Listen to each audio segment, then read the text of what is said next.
Welcome back to Extra Time with We Are Soccer. I'm Craig Hearn. All right, Champions League starts us off today. What a game we saw between Man City and the visitors PSG. Wow. This was probably one of the best games of the year from my standpoint. Man City win 2-0 in the game, 4-1 on aggregate.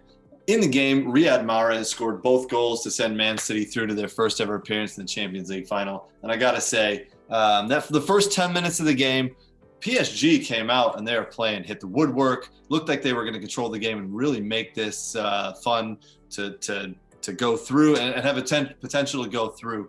The 11th minute goal from Riyad Mahrez, though, you could see PSG just kind of put their heads down.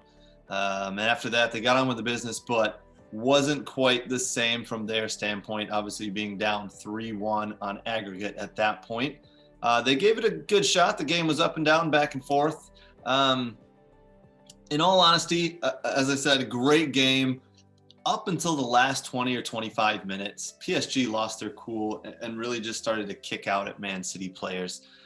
Angel Di Maria sent off for his little petulant step there on Fernandinho's foot. And then several yellow cards were handed out to PSG players before the match ended. PSG really showed us their lack of professionalism and just overall petulance with how they acted on this one.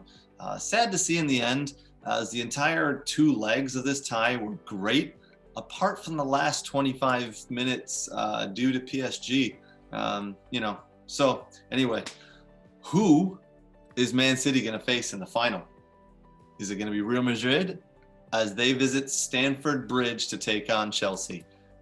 This is going to be another entertaining semifinal for us. First leg ended 1-1. Christian Pulisic put Chelsea up 1-0.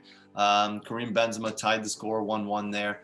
The first half of that first leg really was probably the best we've seen Chelsea play all year.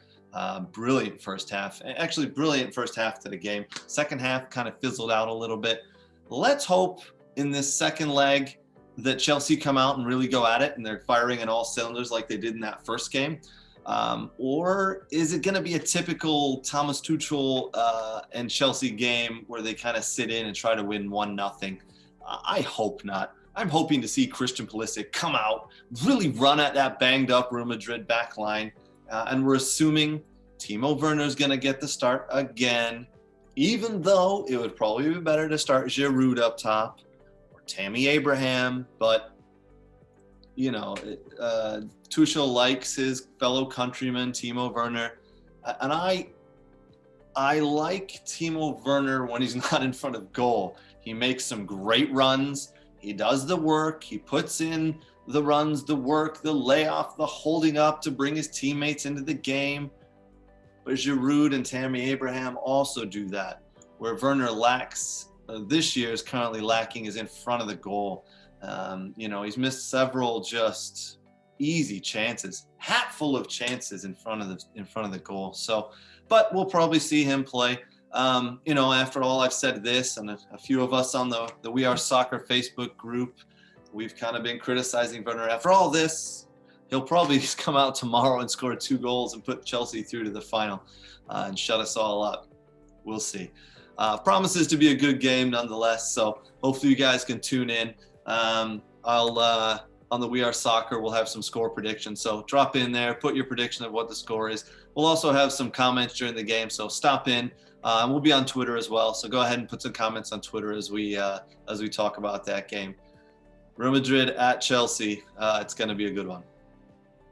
Winner goes through to face Man City in the final in Istanbul. So anyway, put your predictions into the We Are Soccer socials. In other news, 14 days after Jose Mourinho's fired from Tottenham, he's found his next club to manage. That was quick. Mourinho's heading off to Italy to be Roma's next manager. Roma, you know what you're getting yourselves in for. I mean, maybe Mourinho's cut out for Italian soccer, right? It's a little bit slower than the La Liga. It's a little bit slower than Bundesliga, and obviously the Premiership. It's more methodical and chess-like. Maybe he'll fit that club well. Just you know what, Roma, you know what you're getting. You've seen enough of this, right? Of what Mourinho brings. So, be prepared. All right. In other news, 3 days after the disgusting events at Old Trafford, we still don't have a confirmed date on the rescheduled match of Liverpool at Man United. Some people are suspecting that due to the tight schedules that both clubs have, that this could be the first game to be played after the season officially ends, becoming the 39th game that the Glazers have always really wanted. Wouldn't that just be the cherry on top of things? Oh, and it also, very small rumor, but could be played in America. Again, the cherry on the top for the Glazers. Man United fans bust into the stadium, postpone one of the biggest games in the league that everybody in the world wants to see, and something that the Glazers have been wanting for years, an official game, Premier League game, to be played in America or outside of the actual season, and it could happen, all thanks to the disgusting acts of Man United fans. I highly doubt that the game will be played after the season ends, and I really, really highly doubt it's going to end up here in America, but it would be pretty funny if that happened. Okay, so tonight I'm drinking Ace Pineapple Craft Cider. Not a huge fan of it, if I'm being honest, but I'll finish it because we don't let beer or cider go to waste in my house. So I'll finish it before the night's over. All right. Thanks, guys. Be sure to jump in on our social media accounts and give us your thoughts on all the soccer news from around the world. We love to talk all things soccer. So jump in, subscribe, like our accounts, and hopefully you join in the conversations. All right. Cheers, guys. Have a good one.